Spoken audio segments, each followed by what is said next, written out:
కడప జిల్లా బద్వేల్ పట్టణంలో వ్యభిచార కార్యకలాపాలపై పోలీసులు ఉక్కుపాదం మోపారు. విశ్వసనీయ సమాచారం మేరకు Badvel urban police inspector B Ramakrishna ఆధ్వర్యంలో పోలీసు సిబ్బంది శనివారం రాత్రి ప్రత్యేక తనిఖీలు నిర్వహించారు. బద్వేల్ టౌన్లోని నెల్లూరు మెయిన్ రోడ్, మార్తోవా నగర్, గుమగుమలు రెస్టారెంట్ ఎదురు వీధిలో, కింగ్ ప్లాజా రెస్టారెంట్ వెనుక వీధిలో 2 ఇళ్లలో తనిఖీలు నిర్వహించారు. అట్లూరు మండలానికి చెందిన డి ఎల్లారెడ్డి, రాజమండ్రికి చెందిన మిట్టి వెంకటలక్ష్మి, బద్వేల్కు చెందిన జగన్నాథం సుబ్బయ్యలను అరెస్ట్ చేశారు. వీళ్ళు ఇతర ప్రాంతాల నుంచి మహిళలను బద్వేల్కు రప్పించి విటులను ఏర్పాటు చేసి వ్యభిచారం నిర్వహిస్తున్నట్టు ప్రాథమిక విచారణలో తేలింది. ఈ వ్యవహారంలో ప్రమేయం ఉన్న కందుల లక్ష్మీదేవిని పరారీలో ఉంది.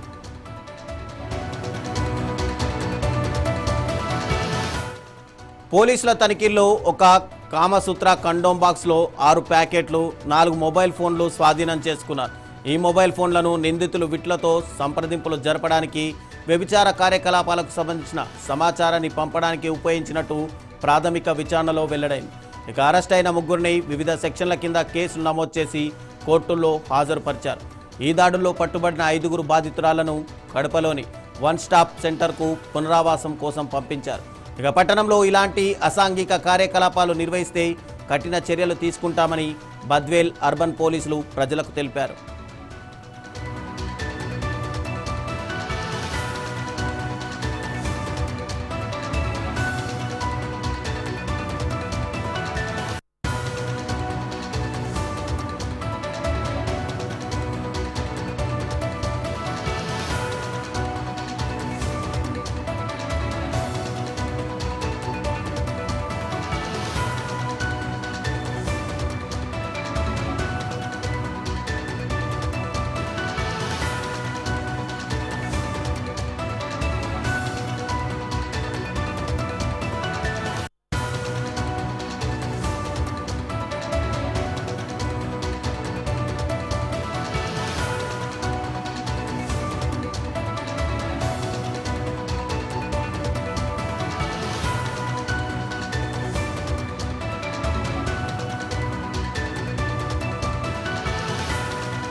బోనాల సందర్భంగా ఉప్పుగూడ